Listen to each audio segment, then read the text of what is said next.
Le Mali n'est plus soumis à la surveillance renforcée du groupe d'action financière Gafi. Le pays a été officiellement retiré de la liste grise, une reconnaissance de ses efforts soutenus dans la lutte contre le blanchiment de capitaux et le financement du terrorisme. Le Gafi a toutefois recommandé au Mali de poursuivre sa collaboration avec le groupe intergouvernemental d'action contre le blanchiment d'argent en Afrique de l'Ouest afin de consolider et maintenir les avancées réalisées dans ce domaine. Donc, on peut déjà comprendre que dès que le pays a été inscrit sur cette liste, le Mali a entrepris un ensemble de réformes pour pouvoir permettre au pays de sortir de cette situation parfois très contraignante, en point de vue de l'attractivité des investissements au plan international.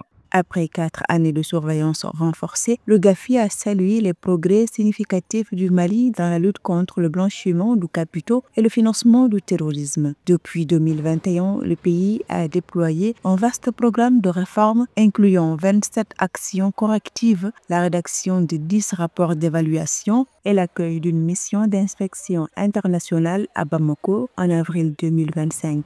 Et cette décision, elle paraît tout à fait salutaire pour pouvoir permettre au pays d'avoir plus d'attractivité en matière de mobilisation des fonds au plan international et de renforcer également la crédibilité de son système financier. Et déjà, le pays est dans une dynamique de réforme institutionnelle. Donc, une telle décision va permettre au pays de renforcer ses capacités attractives, opérationnelles en matière de recherche et de financement.